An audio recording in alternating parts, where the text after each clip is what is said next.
Chapter 17. All this long time. The war had ended. Uncle Henrik had said that, and it was true. The war ended almost 2 long years later. Anne-Marie was 12. Church bells rang all over Copenhagen early that May evening. The Danish flag was raised everywhere. People stood in the streets and wept as they sang the national anthem of Denmark. Anne-Marie stood on the balcony of the apartment with her parents and sister and watched. Up and down the street and across on the other side, she could see flags and banners in almost every window. She knew that many of those apartments were empty. For nearly 2 years now, neighbors had tended the plants and dusted the furniture and polished the candlesticks for the Jews who had fled. Her mother had done so for the Rosens. "It is what friends do," Mama had said. Now neighbors had entered each unoccupied waiting apartment, opened a window, and hung a symbol of freedom there. This evening, Mrs. Johansson's face was wet with tears. Kirsty, waving a small flag, sang. Her blue eyes were bright. Even Kirsty was growing up. No longer was she the light-hearted chatterbox of a child.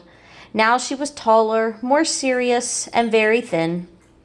She looked like pictures of Lise, at 7, in an old album. Peter Nielsen was dead. It was a painful fact to recall on this day when there was so much joy in Denmark. But Anne-Marie forced herself to think of her red-headed almost brother, and how devastating the day was when they received the news that Peter had been captured and executed by the Germans in the public square in Ravhagen in Copenhagen.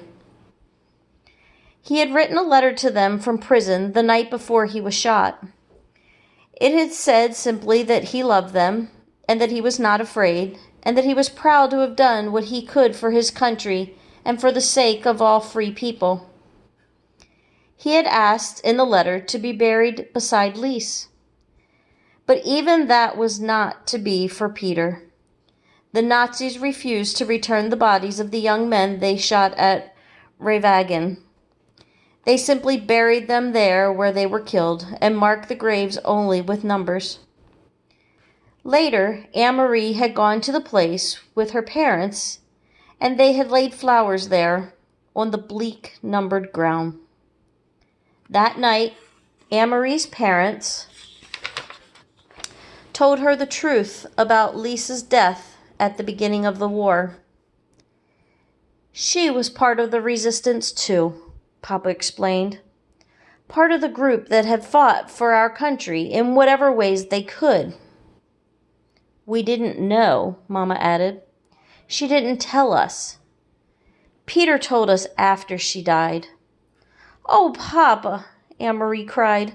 "Mama, they didn't shoot Lise, did they? The way they did Peter in the public square with people watching?" She wanted to know it all, but wasn't certain that she could bear the knowledge. But Papa shook his head. She was with Peter and others in a cellar. They held secret meetings to make plans. Somehow, the Nazis found out, and they raided the place that evening.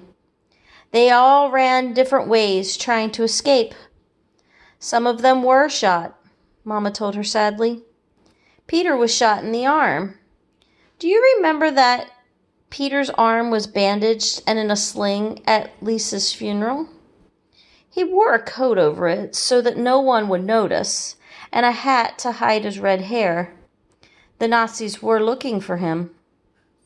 Anne-Marie didn't remember. She hadn't noticed. The whole day had been a blur of grief. "But what about Lise?" she asked. "If she wasn't shot, what happened?" From the military car, they saw her running and simply ran her down. "So it was true what you said, that she had been hit by a car?" "It was true," Papa told her. "They were all so young," Mama said, shaking her head. She blinked, closed her eyes for a moment, and took a long, deep breath.